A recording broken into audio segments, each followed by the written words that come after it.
മുൻഷി പരമേശ്വരൻ പിള്ള, ശാന്തി നിലയത്തിലെ കുടുംബനാഥൻ. മുൻഷിയുടെ മൂത്ത മകൻ നന്ദകുമാർ, ഹിന്ദി അധ്യാപകൻ. നന്ദകുമാറിന്റെ ഭാര്യ തനി നാട്ടുമ്പുറത്തുകാരി. മുൻഷിയുടെ രണ്ടാമത്തെ മകൻ കൃഷ്ണകുമാർ, ഒരു സിനിമാ നടനാകാമെന്നായിരുന്നു മോഹം. കൃഷ്ണകുമാറിന്റെ ഭാര്യ നാട്ടുമ്പുറത്തുകാരി, പൊങ്ങച്ചക്കാരിയാണ്. മുൻഷിയുടെ മൂന്നാമത്തെ മകൻ ഗോപകുമാർ, ആയുർവേദ മെഡിക്കൽ റെപ്രസെന്റേറ്റീവ്. ഗോപകുമാറിന്റെ ഭാര്യ 4ാം ക്ലാസ് വരെ പഠിച്ച ഈ നാട്ടുമ്പുറത്തുകാരിക്ക് ഇംഗ്ലീഷ് ഭാഷ ഒരു ദൗർബല്യമാണ്. അപ്പൊ നീ രഹസ്യമായി കത്തെഴുതാറുണ്ടല്ലേ? എഴുതിയിരുന്നു, കല്യാണത്തിന് മുൻപ്. അതെ ശരി. നീ ഞാൻ ഡൈവേഴ്സ് ചെയ്യുമോ? അയ്യോ, പ്രേമലേഖനൊന്നുമില്ല. പിന്നെ അതാണോ? ഇനി എന്നെ ഡൈവേഴ്സ് ചെയ്യോ? അയ്യോ ഇല്ല ഇന്ദു, ഞാൻ പോയിട്ടിരുന്നല്ലേ, മനസ്സിലിരിപ്പൊക്കെ ഞാൻ അറിയുന്നുണ്ട്. ഒരു റെപ്രസെന്റേറ്റീവ്. റെപ്രസെന്റേറ്റീവ് അല്ല ഇന്ദു, റെപ്രസെന്റേറ്റീവ് റെപ്രസെന്റേറ്റീവ്. മുൻഷിയുടെ ഇളയ മകൻ ചന്ദ്രു, വക്രബുദ്ധിക്കാരനാണ്. ഈ കോളേജ്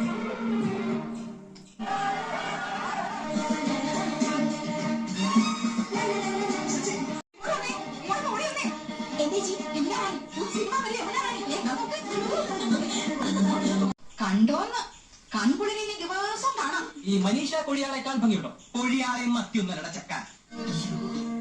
എന്തോ അറിയുമോ? എടി അറിയുമോന്ന്? കത്തി താഴെ കത്തി താഴെ. ഇല്ല, അറിയില്ല. എനിക്ക് കിട്ടണില്ല. അത് പൊതുവെ താഴെ.